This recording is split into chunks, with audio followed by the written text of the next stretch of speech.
the morning after. Morning. Prime Minister, how are you? I'm good, thank you. It's good.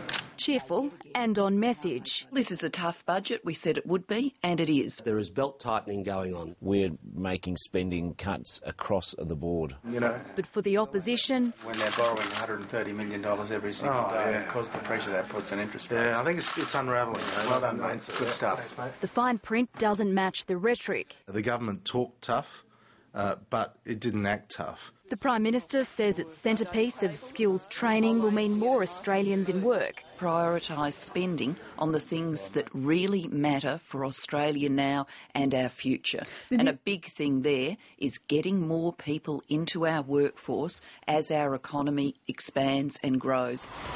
That expansion includes a budget bounty for regional Australia. It is the regions finding their voice and the regions finding their place and making sure that Canberra is delivering policy for all Australians, not just some. Mental health advocates are pleased too. To see Australia finally back this is very welcome. But the Greens, who soon assume the balance of power in the Senate, say the budget fails to make the most of the mining boom. We're going to look very carefully at this idea that the big mining corporations, again, aren't paying their fair share to skill up. But he's not threatening to use his power to block anything, only to look at amendments. The hyped $22 billion in savings is offset by $19 billion in spending, still leaving the budget $22 billion in deficit next year. In here, this is a government which is not tough on waste. The deficit in the next financial year rated just one mention by the Treasurer last night in his speech. The whole focus of the budget and the government's sell of it is on the one after next, when a surplus is projected. That comes from the bounty of a mining boom, but even then is modestly in the black by just $3 billion. You don't need much to go wrong in China for the surplus to disappear.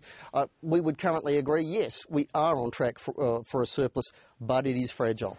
Economists say the cuts aren't deep enough and will put more pressure on the Reserve Bank to lift interest rates. If the government isn't tough on spending, then the Reserve Bank is tough on interest rates. I'm afraid there is no escape from that. We economists are evil. Bottom line. I don't accept that characterisation of where the economists are at all. The average battler is going to look at this budget and say, this is a government without a heart, without a soul, without a policy, without a plan. The opposition leader can show his plan with his budget in reply speech tomorrow night.